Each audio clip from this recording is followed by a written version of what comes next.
Want some candy? I have come here to chew bubblegum and kick ass. And I'm all out of bubblegum. Well, hello, Mr. Fancy Pants. I hear you looking for candy, man, bitch. Give me some sugar, baby. Like scary movies. Uh-huh. Want some candy? Hey, we gotta have some. Hey. It's the season. Of course it is. All right, you ready to get into this thing? Yeah, wait, hold on. What am I looking? I'm trying to pick up the rest of my news. I was trying to figure out the name of it. Where did it go? That's right. We can start. All right.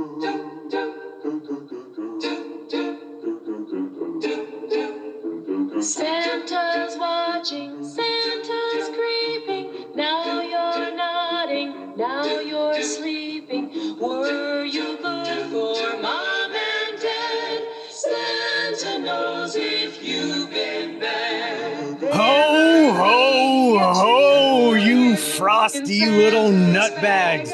Welcome back to a special Christmas episode of Monster Candy Podcast, where myself, Screamin E from the Memphis Murdermen, and Gucci T. Mike Terry from the Jukebox Romantics are going to cross streams on Charles E. Sellier Jr.'s 1984 Christmas slash-tastic film, Silent Night, Deadly Night. Did I not watch the right film? Did we not watch Santa's Sleigh? Yeah. The Bill Goldberg epic? Oh, Jesus Christ. Fucking Bill Goldberg. Worst wrestler ever. Oh, true. Horrible.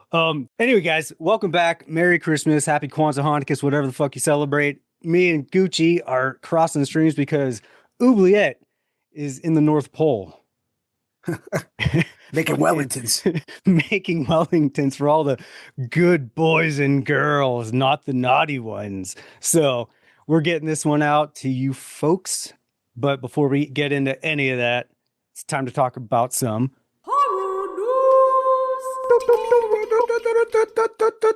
horror news, brought to you by Time Bomb Toys, located at 300 Camp Horn Road at Pittsburgh, Pennsylvania. Check them out online at timebombtoys.com or in person. And yeah. Ooh, I wonder if I have time to stop by this weekend. I'll be in Pittsburgh for less than 24 hours. Yeah. Yeah. They're open on Sundays. I doubt I could make it happen. I mean, maybe. We are driving down after a Christmas party where I'll be dressed as Santa with Santa beard and everything. And then we're driving to Harrisburg on Saturday night, staying in a hotel, and then driving to Pittsburgh the rest of Sunday morning. And then I don't know what time, but we're going to a wedding. You got time. I think I got time. I bring the kids there. Oh, hell yeah. Bob will love that. And then I got the wedding, and then I'm flying home Sunday night to make it back in time. It's stupid. Absolutely got time. I have time. I got to buy the kids some good toys. Dude, I think he's having a sale too. The Christmas sale, 20% off. Sure he is. So I'm down. You're good. Excuse me. I'm go. going to try to mute my coughs. You know, I get the Christmas bug coming through, real nasally, real coffee. Yeah, Christmas bugs. Oh, Christmas bugs, the fucking worst. Horror. Christmas bugs is a new horror movie for sure. Christmas bugs. Perfect. It's time to stamp that. Fucking Christmas bugs. Copyright that. You're gonna be rich. You're gonna be famous, kid. All right, you got some horror news? Oh yeah. So this is a little teaser, but usually we do like a year-end award ceremony. Yes. On this show, and we'll get to it. But honestly, you know, the show has beaten me into submission of being less than a positive Peter over the last couple of years. And to be honest, like I think this is like, and this has nothing to do with the show. This is just me personally. Probably my least favorite year of movies in general in a long time, and maybe horror movies too. Like we haven't really gotten anything that like I really loved in any category, horror or not. So my horror news is what I'm anticipating for next year. And there's some early trailers that are dropping in the last week or two for 3 movies that I'm looking forward to that already look better than everything that came out this year. Yeah. So I'll start us off with this one. This one's called Infinite Summer. It's a coming of age sci-fi thriller body horror. Ooh. It comes out January 30th. It's going to be released digitally, but also it looks like it might get a limited run. It's set during a long, aimless summer. The film follows teenage Mia, who drifts between the sea and promenade and the party circuit and hangs with older friends until they encounter a strange man known as Dr. Mindfulness, peddling bizarre meditation app that promises transcendence. So basically, it's going to be a body horror. And the reason why I'm excited for this one is it was nominated for Best Film at the Fantasia International Film Festival. And the, I can never pronounce this one, the Sitges Film Festival. I'm guessing it's another international one. But whenever I see stuff like that, Fantasia especially, I'm always like, okay, I'm a little intrigued, just because like coming of age, sci-fi, thriller, body horror, like these are like things that are like already like just like ringing a bell in my head. Like this could be good. It could be trash, but I'm looking forward to it. So that comes out early January. Get a new year with some new hope. Right? Yeah.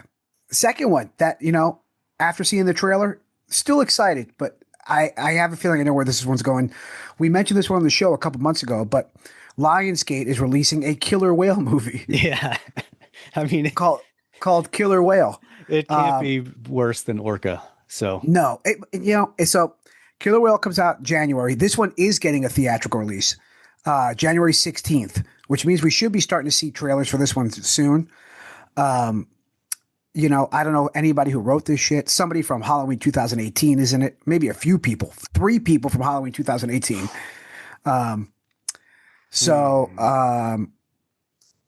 Not unlike 47 Meters Down or the movie Fall, which I guess starred the same actress. Right. But it's rated R. I'm so sorry. I could not find the mute button quick enough. Cough it out. Who cares? We're getting this shit done no matter what. But after seeing the trailer, it very much gives me the vibe of whatever that Blake Lively shark movie was that came out a few years ago. Right. Which wasn't bad. It was fine. But this seems kind of like the same thing, except it's a whale and 2 girls instead of 1. So 2 girls, 1 whale. It's a new movie. Probably just as many feces as the other one. The poster looks rad as fuck. Right. It's just them laying on the beach. It says SOS and there's a bloody whale that's like kind of beached. It looks fun. January 18th, that's coming out. So those are 2 January movies. If we're looking ahead to like probably the most anticipated movie of 2026, I would say Steven Spielberg's UFO movie. Yeah. Yeah, that looks good. It's got Emily Blunt in it, right? Is that who's that's in? Yeah, Emily Blunt is in it. The trailer just dropped. It's called Disclosure Day. Before we started the show, I couldn't find anything about the movie because I was calling it Full Disclosure. It's totally a different movie from like 2000 and 1990. But same principle, right? Definitely. So, you know, the trailer doesn't really show much, and I mean, it shows a lot, but nothing of the alien and nothing with the premises. I'm praying that this movie kind of dives into a lot of the current events talks about UFO stuff, right? About like time traveling and about like other levels of like interdimensional time travel and that sort of aspect of alien stuff, you know. And I feel like Disclosure Day, especially, did you see the trailer? Yeah. So there's a part in the trailer where like everybody's eyes are like kind of like lighting up. And I feel like that's like everybody being informed of like the proof of extraterrestrial life. Right. And I feel like that's a disclosure, is the day that everybody gets awakened to this thing. Right. And I think it's going to happen to everybody at once. I could be wrong. But I'm intrigued for multiple reasons. It's alien stuff, which is always scary and interesting at least. And especially like done well. Like I feel like big budget Hollywood movies do alien things pretty well. Typically. You know, compared to other things, you know, it's you know, it's an easier medium to work with, especially if you're going for like scary or sci-fi or whatever. Emily Blunt is really good, and it's Steven Spielberg. He hasn't done an alien movie since, you know, what, E.T.? Is it E.T.? Yeah, maybe. Or was he involved in any of like the remake stuff, like the The Day the Earth Stood Still or War of the Worlds? Oh, no. If he was involved in War of the Worlds, I feel like they would have done better. It looks all right. There's a lot of like weird CGI stuff going on in the trailer, but it's Steven Spielberg. If I trust him more than most people. It kind of gave me like a Close Encounters vibe, or what the fuck was that? Fire in the Sky type kind of vibe too. Oh, dude, do not talk about Fire in the Sky. That is some trauma. I was listening back. Folks, if you haven't listened to our last episode about Return to Oz, there's a lot of trauma unwrapping there in that episode for Oobliette. And, for myself, too, that movie, the reason why I didn't want to do it, not that I missed the show because I was dead, I fell asleep, or that I was afraid, but that movie really messed me up. We have found Terry. Terry is here. That movie messed me up. Not to jump back in time, but Return to Oz, watching that, I dated a girl like right out of high school. It was like her favorite movie. And we watched it a lot. And so it was weird. I remember seeing it as a little kid. Yeah, it's definitely a weird film. But Fire in the Sky is terrifying, and I think alien movies are always good. Those are things that like have equal amounts of wonder and anticipation and excitement and scariness, kind of like dinosaurs. Yeah, because it's something we don't know or don't get to see. So and especially if it's more along the lines of a like trying to find out or figure out what's going on type alien movie, as opposed to like Alien or Aliens where they're like a monster movie, then you can definitely work in a lot of like fears and anxiety. Well, did you see Arrival? Yeah. So like Arrival was like okay, but then when you go like to the other side of things, like I don't think there's been a better alien movie in a while, besides the Alien films. But like, those are monster movies. Signs, like Signs is a great movie, just like a great thriller, and like the alien in it is ridiculous, but like it is scary at times. Well, the astronaut's wife. Oh yeah. With Johnny Depp, weren't they alluding to him being replaced? Right. So like stuff like that, yeah. So I think, with all the players involved, it's going to be probably the biggest movie this summer and maybe the biggest movie of the year. We'll see. Hopefully. I'm ready for some good movies. Like good ones, not like, oh, this one's all right. There's been a lot of all right. There's been a lot of all right. Like a lot all right. I honestly like I legit I was texting so there's two buddies I go to the movies with a lot. And, I got a movie pass. So like every month I go to the movies. I haven't used my movie pass in a while. And, part of that is because I've been busy. But part of that is because there really hasn't been anything out. I haven't been to the theater since Begonia came out. And that's kind of a while ago at this point.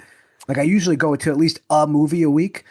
I haven't been to the movies in a few weeks. And I was like, whoa, like, tomorrow's Friday. Like what's playing at my local Alamo? The fucking Alamo by my house is playing SpongeBob. Dude, that's everywhere. Dude, SpongeBob, Five Nights at Freddy. Yeah. Which I have no desire to see. No. Wicked 2, Electric Boogaloo. Yeah. And I was like, oh, this is it. And then, dude, the new Avatar movie, which like, who gives a fuck? Dude, like, I didn't care about the first one, or like, is this the second or third? This is the third Avatar. The first one, sure. It was a big event. Everybody was excited for it. CGI, 3D. Right. But like at this point, like, dude, I don't know why we are getting more Avatar movies, but we are. Who asked for this? Nobody. There's nothing playing. There's literally nothing playing. Even like at the Dregs theaters where like you might get like a good horror movie, like the new Silent Night, Deadly Night. Like that's not even playing anywhere. So yeah, that's released in weird places. Not a lot of places near me. But yeah, I did watch it. We could talk on it a little bit later when we talk about the OG. But yeah, there's just nothing really out right now. And usually around Christmas time. Like this is when we got Nosferatu last year. This is usually when you get like one or two like, oh, we've been waiting for this for a while. Yeah. We're gonna go see this on Christmas Day or Christmas week with my family or other people. Like, I don't think we're getting anything like that. Yeah, I mean, nothing that piques my interest really. Maybe I'm missing out. Like maybe I've been like busy or something, but I don't see any upcoming movies for this month that like are like what's coming out. You know, Like I said, the biggest thing for me is watching the Shining in IMAX, which a was lot of people I crazy know good. went to it. Yeah. Like I would have gone anyway if it was just regular, just to see a movie I've never seen in the theater. hmm But yeah, seeing it in IMAX, like all those long scenic shots look almost like CGI because they're so surreal. hmm And IMAX screens are fucking ridiculously huge. Sure. Yeah. So like it feels like you're in a plane. hmm And then just all the shots where it's like following Danny, like all the gliding camera shots, like that stuff, it makes you kind of feel like you're in a ride or on a ride. Sure. So that was cool. But yeah, aside from that, I mean, I haven't seen any movies that I'm like, dude, I want to go see that in the theater. Let's see what's coming. Like, I'm just looking as we're talking about it. Anaconda, Yeah, I'll pass. Marty Supreme. I guess that I don't know what that's that new movie with Timothy Chalamet. Springsteen. Nope. Nope. And then we're in January. Oh, we got Primate. You know, we got some January. We got stuff. Like we got some There's stuff some coming stuff. Yeah, I saw some good trailers. out. Yeah. Dust Bunny. Some weird shit happening. The Bone Temple for people who are into that. Night Patrol. Killer Whale. That's on here. You know. Yeah. There's already like way more looking forward to out of this year. Yeah, it's been a weird year. I mean, in all aspects, but for movies, like I think we got blasted with too many good movies the last couple of years. You know. yeah, it's definitely a thing. You got anything else? Yeah, I wanted to talk about it, but I didn't really get a chance to look at it. Have you seen anything about the Dracula theme park in Romania? No. Oobs told us about it or sent us the link and we checked it out, but I haven't seen. I haven't gotten to look into anything other than people talking about it, but multiple groups of friends have been like, have you heard about this $1 billion Romanian Dracula theme park? I mean, And if like theme park friends are excited for it, that means like Oobliette's probably like losing it. oh yeah. I mean, She probably bought stock. that'll be too rich for my blood to make it over to Romania to go there. But it'd be cool to see some footage from it, like from people that go. Aside from that, like that's probably the closest I'll get to experiencing that. Yeah. You heard about Creature, right? You heard about the Creature of the Black Lagoon stuff? That looks fun. And so that's gonna be cool. Yeah. Cool. But yeah, that's my news, baby. All right. Well, I got a couple things. I'm gonna start off with a bummer. So, special effects guru, monster kid extraordinaire, Bob Burns passed away, and monster movie people know him from doing work on Invasion of the Saucer Man and The Chic Creature and a bunch of other stuff throughout time. And he's had, curated a great, a great collection of old monster movie stuff. And he did like a lot of B horror movie, yeah. monsters, right? Yeah. Yep. And he was owner and proprietor and fucking a protector of one of the original armatures from King Kong. Mm-hmm. Yeah, so he passed away, which is a bummer. But fucking monster kids everywhere. R.I.P. Oh, he was 90. Yeah, I mean he lived a good life, a long life. 90, Did he have? Was there a reality TV show about his like monster studio at one point? He's been on a bunch of documentaries. Maybe that's what it was. What's his name? Roebuck. The guy who played Grandpa, and he's been in like 1,000 movies. Mm-hmm. Grandpa Monster from Rob Zombie's. Sure. Yeah. He's had a documentary where because he has another huge collection of stuff. Okay, maybe that's what I'm thinking of. But so R.I.P. Bob. Damn. Rest in peace. I got a few more real quick ones. So rumors are Space Godzilla will make an appearance in Godzilla Kong Supernova. At least that's what people are saying. So that's cool. Wait, that's the name of the next Godzilla Kong movie? Godzilla Kong Supernova. Yeah. And Supernova? Yeah. Is it Godzilla X Kong again? Yep. Yeah. You saw that other Godzilla news that Godzilla's in the the Sonic the Hedgehog game or something like that? I did not see that. Yeah, he's in a Sonic the Hedgehog game. Oh, that's Yeah, hilarious. he's everywhere. He is everywhere. It's cool because, again, buddy cop movie, they need a common foe. Space Godzilla, cool. But I don't know, like I'm kind of over the tandem of Godzilla and King Kong. Like I'll still watch it because it's a giant kaiju monster movie and I'm sure it'll be entertaining. But I think the tag team needs to break up for a little bit. Already? They haven't even won the titles yet. Yeah. They have to have a run with the titles before you can break them up and then fight again. I mean, I don't know, but yeah, I'm not. I mean, I'm sure it'll be fine, but I would like to see separate movies. Like, Well, it's also like, how do you make like another one with the two of them together? Like the appeal was the two of them together, so it's like now we're gonna Right. do another one. yeah, Like, now it's Lethal Weapon for the next 5 movies, which whatever. right, I mean, right. cool. Monsters, fine, I'll take it. But Sure, yeah. I'd like to see more separate. I mean, see, here's my problem with King Kong is to me, that was always like a one-off movie. Like he's dead. Or if you're going to do something that has to be on Skull Island, it can't be, he's doing, traversing the universe into different dimensions and doing like whatever because Wearing robot arms. right. The power glove. So it's that in King Kong, or Godzilla, I'm interested to see what Toho will do because you can't just make another Godzilla movie with him trashing Japan. Uh-huh. I mean, I guess you mean from -0? Yeah. I mean, I guess you could, but I'm sure they're going to introduce like a foe, which would be cool to see. But yeah.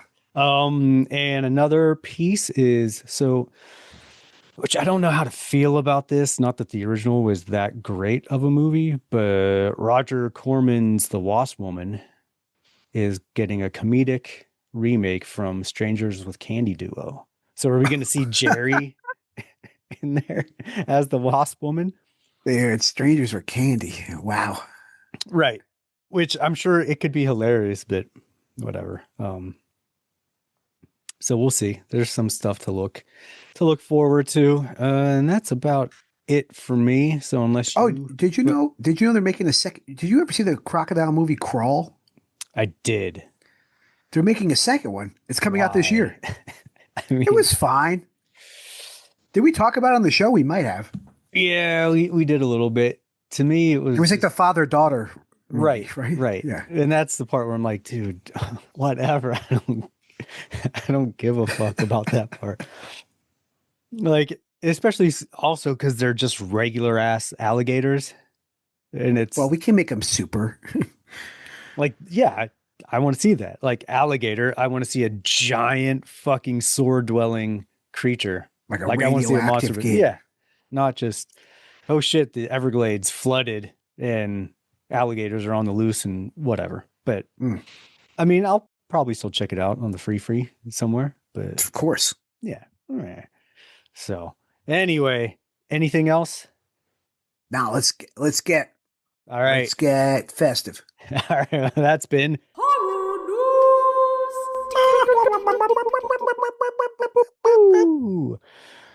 horror news.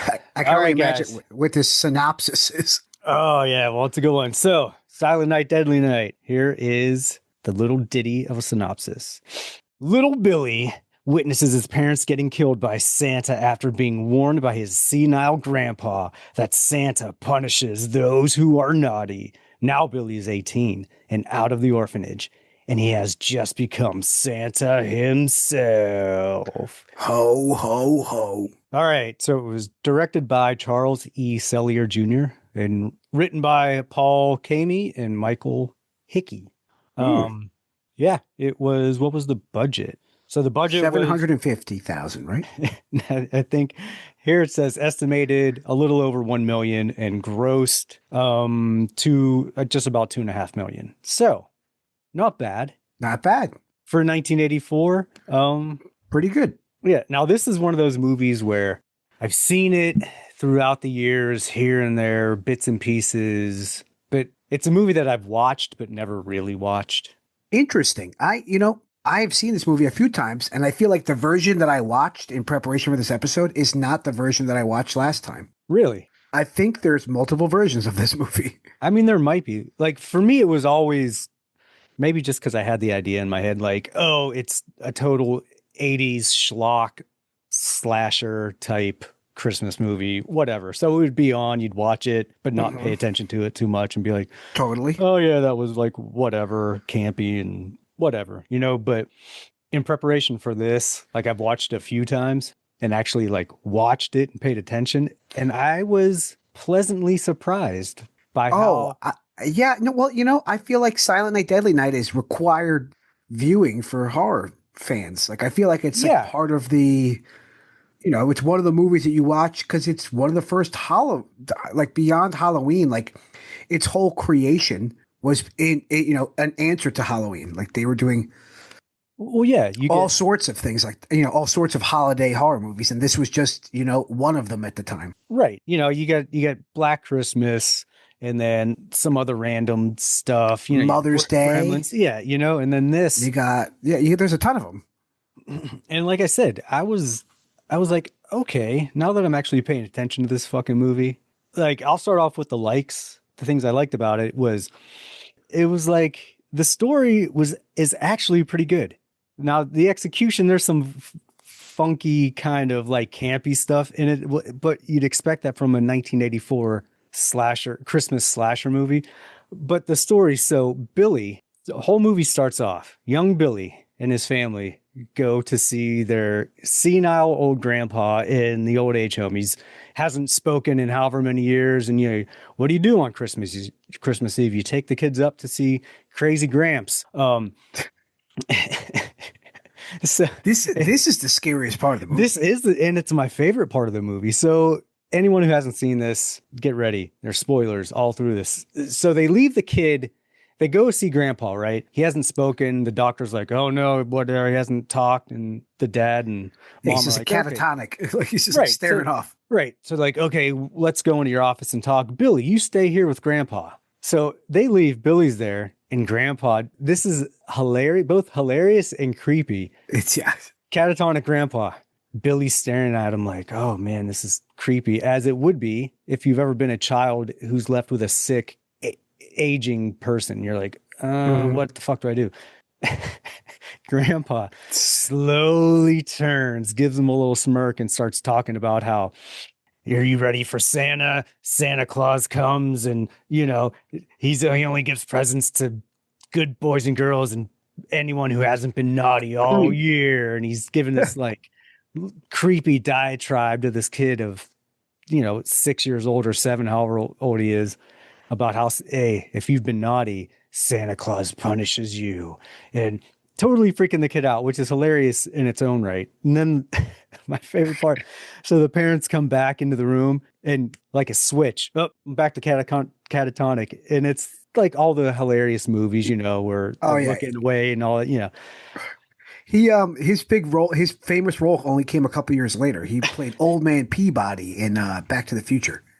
Right. It's fucking, that part is so good, but it sets the tone, right? Then on the way home, Billy's still freaked out because that whole experience was fucking creepy. Now he's like, oh my God, here I thought Santa Claus brings toys and presents for good girls and boys, and now I gotta watch out because now he's gonna fucking kill me because I haven't been at 100% good all year now, and I'm totally fucked now. And so then they run into a crazy killer Santa who had already killed a convenience store clerk for $31, and now he's on the road. He's like, all right, I gotta switch cars or do whatever. Stops, comes up with this whole scheme, gets the parents out of the car, kills the parents, rapes the mom in front of Billy as he runs away, but he's looking off to the side of the road and he sees Santa kill his parents. So now with his little brother screaming in the back with his little baby brother. It's definitely the beginning of the movie is definitely the scariest and creepiest part of the movie, and has the most the start of the most, like, it mirrors a lot of movies from today. Like a lot of movies from today have this like traumatic event that drives the whole film. Right. And I feel like this is that for Billy, but like we never really go back to it. Like we don't talk about it. Like it just happens and then he's living in the orphanage. So Right. but like in nowadays movies, like this whole opening sequence would be like the whole movie. Like the whole oh yeah, and reason for the movie. it constant callbacks to his childhood trauma and how he's a ruined person because of that, and nothing he does is his fault because he was traumatized as a kid, and we really got to explore that. Yeah, this doesn't do that. I mean, it touches on it throughout, kind of, but no. Yeah, I mean, it had something to say for sure. Right. So fast forward, he's 18 now and gets out of the orphanage. Wait, you skipped my least favorite part of the movie. Was the orphanage stuff. Right. It's a little boring and a little much, but Sister Margaret is fucking terrifying. Like all the nuns abuse the shit out of him too. Yeah. So yeah, Mother Superior is your typical like shitbag nun that you don't get that too much nowadays because everyone's, there's cameras and all that stuff. But back in the day, private Catholic schools and convents and all that, you had like the fucking fire and brimstone nun that would beat you and just make your life literal hell. The nuns have been reformed ever since Sister Act and Sister Act 2. They really did a good job at, cleaning the image of nuns up with Whoopi Goldberg. So the nuns should thank Whoopi Goldberg for that. For sure. But yeah, Mother Superior is your stereotypical just witch of a nun who's just nasty to the kids. And, everything must be strict and order and all that. So some shit happens there, which this is one of the things I didn't like. So in the beginning, Billy's like 5 or 6, at least 6, and his brother is a baby. In the orphanage, they're like a year apart, which I had to rewind a few times because I'm like, wait, that's his brother? Okay, that's weird because that doesn't make any sense. Then fast forward. I didn't even clock that, but yeah. Yeah. Fast forward to he's 18, he gets out, he gets a job working at a toy store. And eventually he gets, they're like, fuck man, we need a Santa. Like that whole part has a good music montage where it's like a feel good.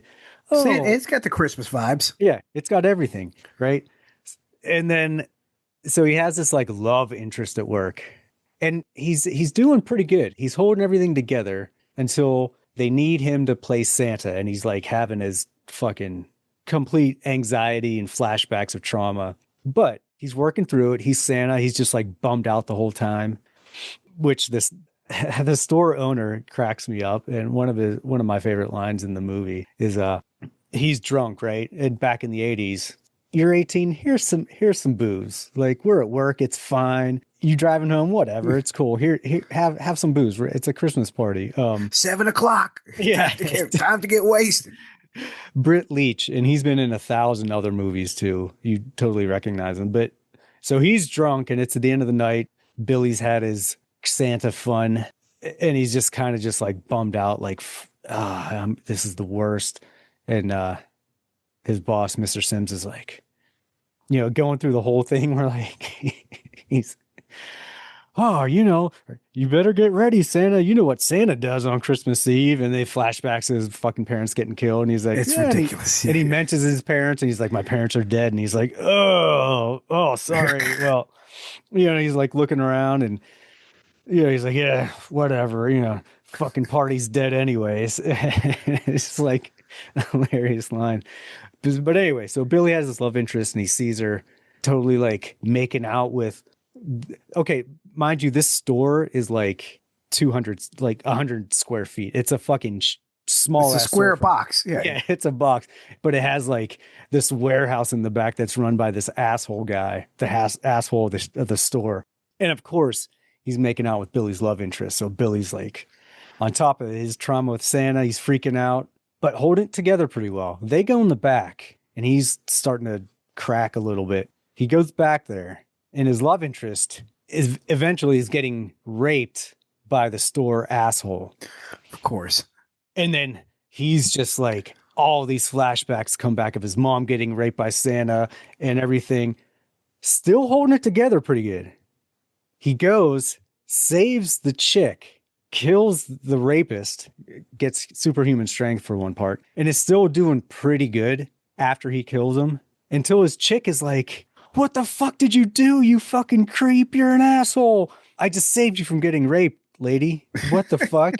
Which then sends him like off the deep end. Sure. Yeah. Now he's like, naughty. So he kills her and then he just starts going on this killing spree. Right. And then like there's no rhyme or reason. He's just killing everything. The story falls off at that point, and it's just like situational slasher. Like, what situation can we get in to start murdering? Exactly. Yeah. But he doesn't kill anybody. Well, I guess he does. Because he kills Linnea Quigley. When he kills Linnea Quigley, he's just... Yeah, two kids having sex or whatever, which leads me to another great scene I love. But yeah, so he kills them. It's the typical slasher. Oh, kids are having sex. They're naughty. But a great kill scene. Right. Oh, my God. So that's why I was saying I think the version that I watched was different. So when this movie was originally made, it was rated X, and they cut out 5 minutes of gore. Oh. And... So years later, because of its popularity in the cult film world, they had released it on like VHSs and DVDs with all these scenes put back in, and they don't match up in quality. Like, so when there's like kill scenes or things that were edited out, you could tell it's like grainier or like something is different. There's nothing, it's not exactly the same in quality.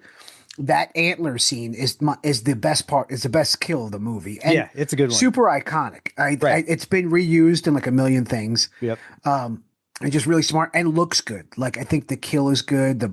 The effects and gore for what it was. Like, it was $1 million movie. Like, it cost them $1 million to make. So it's not like they didn't spend any money on it. Right. But, for what these movies are, and like, this movie and the way that the kills are spawns like a whole style of movies, like Absolutely. Along with it. Like, it takes Halloween and like tries to do the Halloween thing, and it does what it needs to do. And it started the trend, not to, really like get going on it, but like it starts the trend of like the sequel, like the foreshadowing of the sequel. Right. Because, without giving the plot summary of the movie, at the end of the movie, when he finally makes it back to the orphanage, and they're like, get away from the door. There he is. And he's there as Santa Claus, which like the cops are fucking morons. Oh, it's like dude. the idiot cops. They're such idiots that like, he gets there and like, he goes to kill Mother Superior and somehow, just gets blown away by one of the kids, right? Did one of the kids kill him? No, the cop came in. Cop. For some reason, I thought, all right, cop kills him. The real kids on set. Yeah. The kids on set don't react at all to him dying. No. Probably because they weren't even there when they filmed it. But like, they're just sitting there like, what the fuck is going on? And Billy's brother is there, who's now like 13 to 20 years younger than him. Right. He's still way younger than he should be. Or like old, he was when he was like 8, he was maybe 1 in the car. And then when he's like 18, he's like, he's still 8. young as fuck. And So like, it doesn't make sense. But it doesn't need to. But his brother is like naughty, and that's how the movie ends. And, we get the cool like shot, the Silent Night, Deadly Night shot in the beginning of the movie. You get it again at the end, and that's when I texted you when I was like, "Oh, you know what? This movie is a lot better than I remember." Right. The last time I watched it, I was like, "Oh, you know what? It's kind of a slog. Like the beginning, it's like a little slow after the initial rape and killing." And then, but you know what? It's only like 80 something minutes. Like, it's not that long. No. So they do, it made me rethink my opinion on this rewatching. I was like, oh, you know what? This is like kind of a classic. Right. And now I realize why it's so beloved and why, and Linnea Quigley, I totally forgot she's in this. Yeah, me and too. That was her. I didn't even recognize her. And then my buddy There's a couple of people that are in it that are like, oh, there's that dude from there. That right. Thing, And I was like, is that her? And I, watched it again. I was like, dude, that totally is her. Wow. She looks, because I always think of Trash from Return of the Living Dead or 1,000 other. When she's a little older in this, I'm like, oh, wow. But, after watching this, I had just watched the new one. Right. So I had watched the remake of this. And to be honest, when they announced a remake of this movie, I feel like this is like the perfect type of movie to be remade. Because you have a movie that like has a good idea and a good premise, but like is executed like it was in the 80s and Right. doesn't have a huge fan base. It's got a cult following, Right. but like there is something to be done with it. And so, sure, you're gonna remake a Silent Night, Deadly Night. Like it's only gonna could be it could be bad, but like it can only get better and maybe have some better and new fresh ideas. And so, like I said, I had watched the new one before rewatching the old one, and they did hit like a lot of beat points of the original. It's not the same at all, Right. but there are definitely like nods and homages to it, and like some story things are the same. Right. But like it's not the same movie at all. And I think that's cool. Like I think you can, if you're gonna remake an iconic movie or a classic movie that can use some refreshing, like this is the movie you choose. You know, there's probably a couple other movies like this from the same time period that you can grab and be like, you know, we really could remake, you know, Mother's Day or something. Right. Like, you know. When they do the remake stuff, like I just wish they would, because they're essentially just using the IP and whatever, because they're making a whole new story, a whole new deal. And it's like, that's cool. And it's the same thing with comic books and whatever, when they just tokenize characters. And it's like, it'd be so great that if you could give a different generation like their own, like Terrifier did it. I'm not the hugest fan of those movies, but at least it was like, here Its is own thing. your thing for this generation. I wish they would have done that. I haven't seen the remake yet, but I wish just in general, that's what they would do with these things instead of just, we're going to use the name and then throw some nods and stuff like that. But yeah, I mean, if you're going to do a movie, like, Yeah, and I guess you could look at it a couple different ways. You know, you could look at it as like somebody who's like a fan of the original and like an older cat and might be going with like their kid or a younger person who's like, you know, getting into horror. right. This might be like a nice gateway to be like, oh, you should go watch the original or like go see an older version of this or, Right. you know, like, so cause like the remake is the type of movie that like a young horror person would go see. Absolutely. Yeah. Like somebody who's going to the movies like, oh, there's a new horror movie out. Like we're gonna go see Thanksgiving or go see Right. like it's kind of in the same vein as that, like or Scream even, like where you'll get like your kills and it'll be gory and you know no titties in the new one. So just prepare yourself to be Fucking let terrible. down. Which another Yeah. thing I loved about this movie, there's boobs everywhere. Right off the bat. Right off the bat, titties. Yeah, and the no titties aside,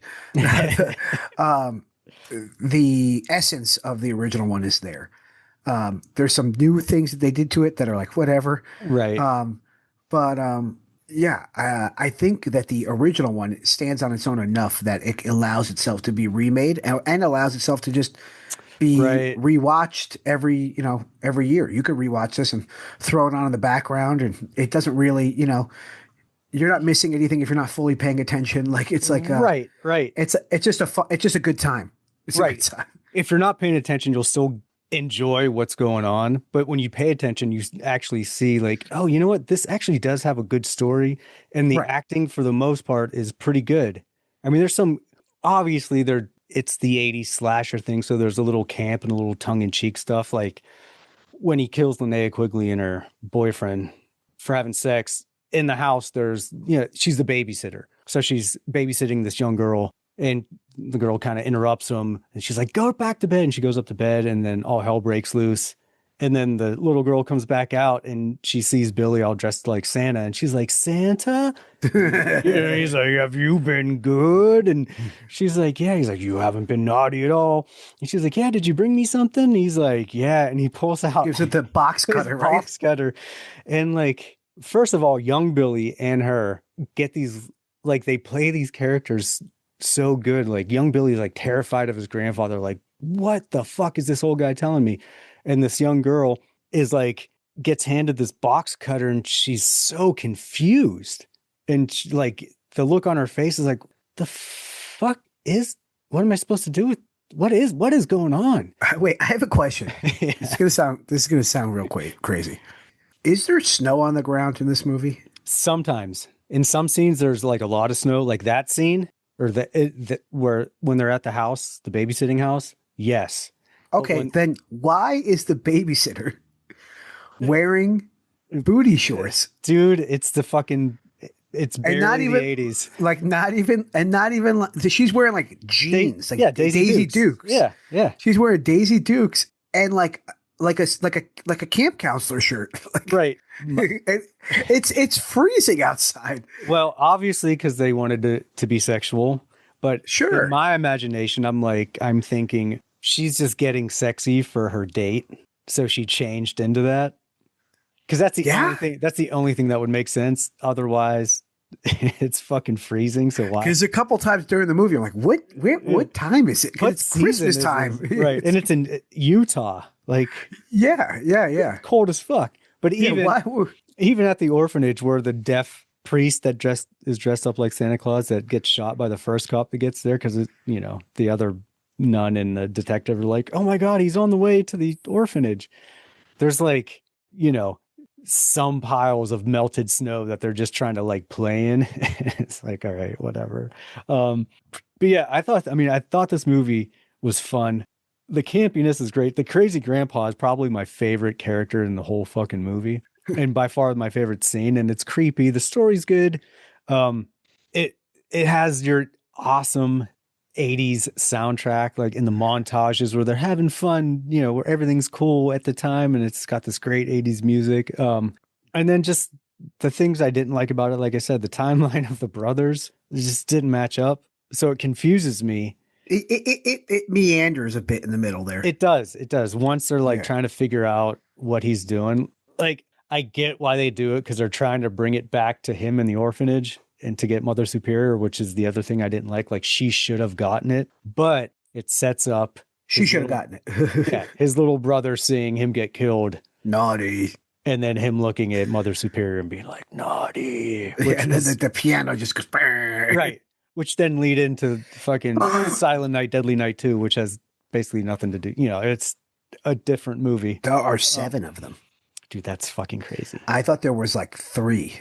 Oh, yeah. It's like one of those movies where there's 1,000 remakes, or not 1,000 remakes, but 1,000 sequels that typically have nothing to do with the original, and they Right. just go on forever. But And yeah, these have nothing to do with Silent Night or Silent Night Bloody Night. Like, they're all different things, right? right. Yeah. But it has what movies miss nowadays is one, they don't know how to, some of them do, but a lot of them don't know how to play the campiness. It's either too comedic or just like not comedic enough or just out of place. But like taglines, like they got to have good quotes. Sure. And like this one, naughty, punish. And it's like, this is kind of, Well, it's like, if you look at like Texas Chainsaw Massacre, like everything everybody says is like a line, right? right. There's You no gotta- iconic lines from, no, there's naughty for sure. Right. So there's that. But You know what else it has? That I feel like that, you mentioned it before, the Terrifier movies have nailed, is there's not enough grime. right. Like movies today, maybe it's because of cameras and because of budget and CGI and stuff, but like nothing feels grimy anymore. It doesn't. When you watch this movie, doesn't it feel dirty at times? Like Right. it feels like when you go outside after the first 2 hours of it snowing, and Yeah. there's already like brown and black Slush, snow. yep. Like that. This movie has that as a vibe.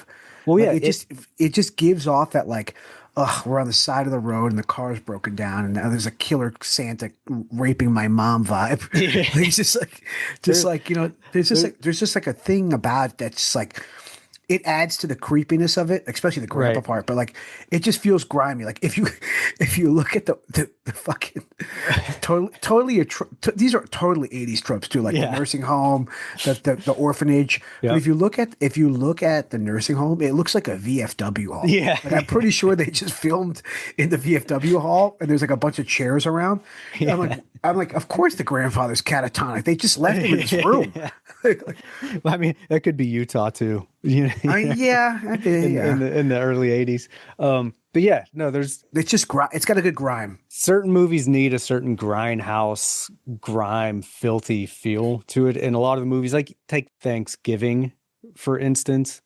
The movie's fine, but it's a very clean movie. It's an obvious big budget, and that, the film, well, it's not film anymore. It's like digital. So it's very clean for like, he tried to digitize the grime, but it's you could tell it's not the same. yeah. It's just, it just doesn't give you that same icky feeling for certain parts like this one did. But yeah, I mean, like I said, I was actually paying attention to it for the first time, and I'm like, you know what?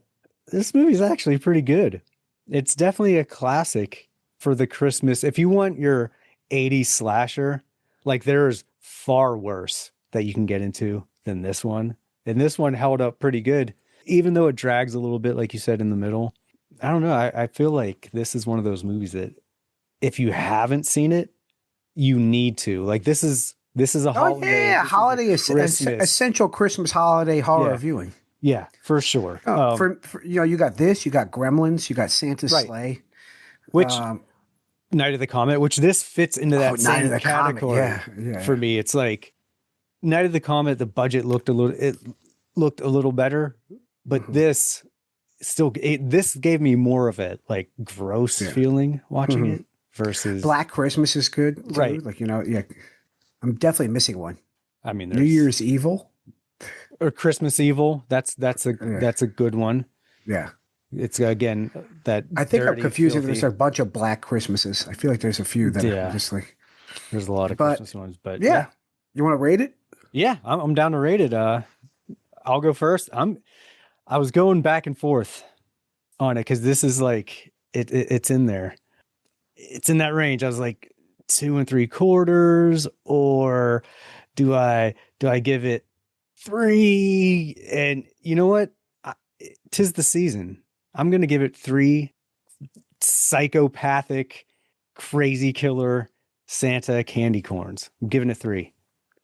I like that. I like that rating because I too gave it 3 candy corns. And because, to go into, I mean, I don't feel like we need to justify our ratings, but I feel like to give the listener like their own rating style of things. Let me tell you how you should rate movies. Yeah.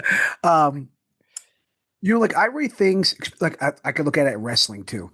Like when I look at like wrestling and I'm watching like a WWE main event and I rate it compared to like something from Japan or deathmatch wrestling or AEW wrestling, I rate them all on their own curves because they're only doing within their realm.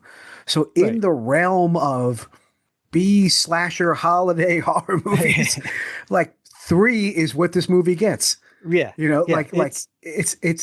It's now if you're comparing it to Jurassic Park, sure, it's not going to get a 3.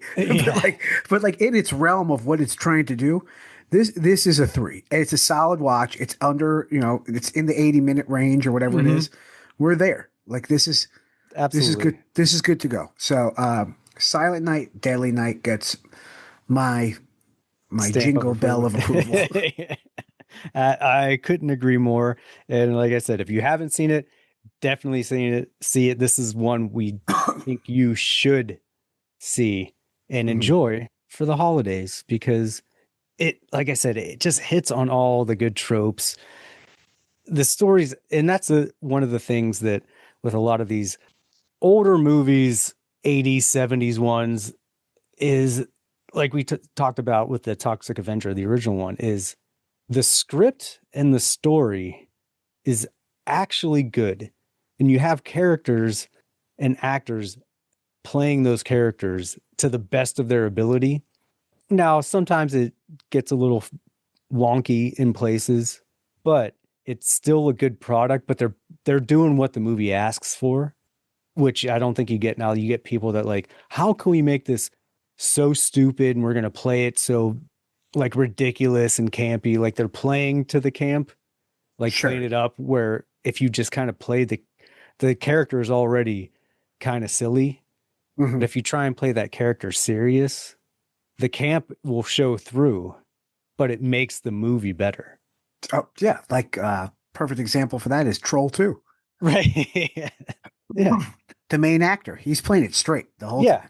Yeah, like you need those good actors and you can have like the kind of comic relief ones, but you need that balance, and a lot of movies just get completely imbalanced and it fucks it up for me. But this one, Silent Night, Deadly Night, 1984, you can't go wrong. Oh, I love it. Yeah. So, and yeah, I mean, I guess that's it for the Monster Okay. Candy podcast crew. I love it. Do we Yeah. need to pick I got to pick a movie. Is it my turn? well, we'll do, it'll be the year in review. We'll be the Oh, next one fuck. up. That's Yeah. right. That's right. So for that one, get yours I guess ready. we got to find some movies. Yeah. I guess feel I a got to short finally episode watch. coming up. I guess I got to finally watch The Rule of Jenny Pin. Maybe it'll become my time. Jeez. I mean, That's the one I've been holding off on this whole year. I'm like, I have to watch it. Godspeed. It'll make you more mad than anything. But yeah, we'll fucking see you guys in 2026. Thanks for hanging out with us. Hope you have had a wonderful Christmas and happy holiday and New Year's and whatever else people are celebrating out there this time of year. And, Well, hello, Mr. Fancy. Don't let Santa rape your mother or whatever. stay naughty. Naughty. All right, guys. We'll see you next year. Awesome. Did the kid who played Billy?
Looks that big old storm right square in the eye and he says, "Get away from her, you bitch!" You're gonna need a bigger boat. Your move, creep. Listen to them. Children of the night. What music they make.